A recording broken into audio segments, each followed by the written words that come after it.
We've driven to this remote region with a team from the Frankfurt Zoological Society. We have to continue on foot up to an elevation of 2,600 meters. We want to find out more about one of the shyest animals of Manu National Park. The Andean bear is typical of this mountain range. There are many different ecosystems here. The catchment areas of rivers are an important habitat.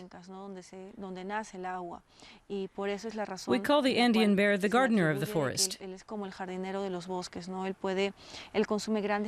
It eats a lot of fruit, and because it migrates so far, it disperses the seeds, which promotes the spread of plants in the area. What's special about these mountain forests is that they sometimes have a tropical, sometimes an alpine character, depending on how much light, heat and water they get.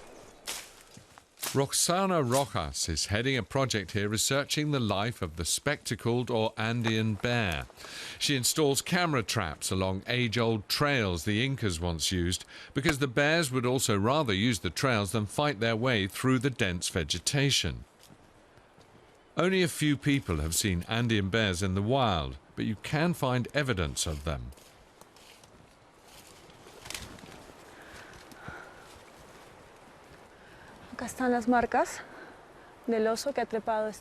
Here are marks from a bear that climbed up into this tree.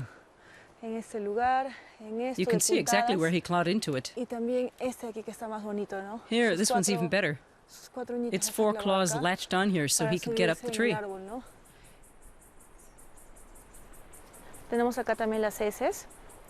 Here are his droppings, and you see the small seeds. They're everywhere. It's quite a large pile. Fortunately, the rain hasn't washed it away. It's all still here. There are said to be just under 25,000 Andean bears left in all of South America. Their habitat, the dense mountain forest, is steadily diminishing. The bears are now so rare that it's hard to find out anything about their habits. You need plenty of intuition and a bit of luck. These marks are from Sakra, a young animal. Like all Andean bears, Sakra likes to climb, to build a nest or just to get an overview. On this day, Sakra returned once it was dark.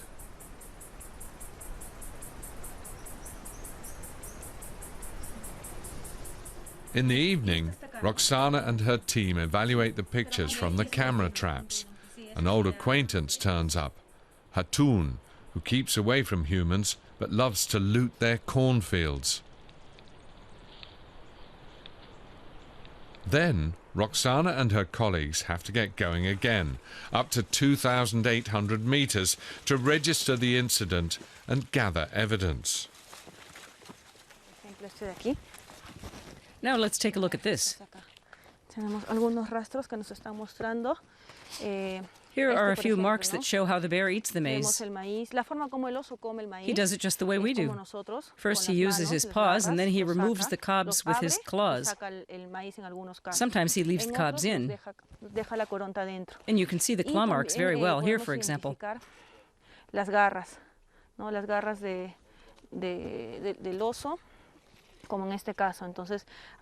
He's opened up the cob quite forcefully. And as you see, it's picked clean. The bear has eaten absolutely everything. Hatun simply couldn't resist the smell of the corn. He ate his fill at the farmer's expense. How can Hatun be prevented from further raids on the field? The next time he visits, Hatun should find the smell of the field quite repellent, with the pungent, acrid scent of the chili peppers Roxana is burning here. Hatun, who relies on his sense of smell, will find that pretty repulsive. But they know that Hatun migrates far and wide. He'll find another cornfield elsewhere.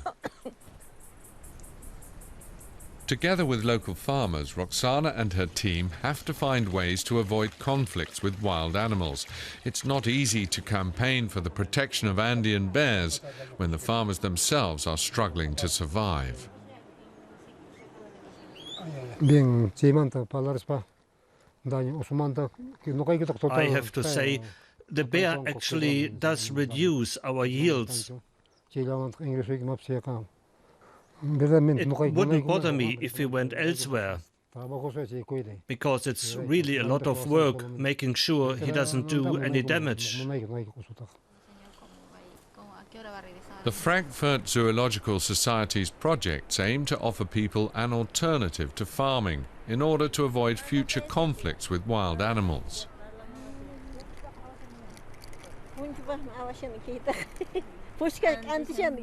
Weaving, perfected over the centuries, is an art that interests designers and boutiques the world over. One project is enabling women to sell their textiles at a profit. Not only do they earn a higher income with it, they can also depict the Manu National Park Biosphere Reserve in their textiles, especially the animals you find here. Every pattern, every textile they make reflects their lives. They present a picture of the reserve with all its wildlife. Manu is one of the world's most biodiverse national parks, but contact with wildlife isn't always a source of artistic inspiration. Contact often leads to friction. Let's say a farm animal disappears or dies. People immediately blame the bears or the pumas. Of course, the wild animals eat a lot of corn. It's one of the main problems we have in this area. Coexisting with wild animals often creates a certain amount of resentment in humans. But that resentment can't be allowed to lead to the extinction of a valuable species.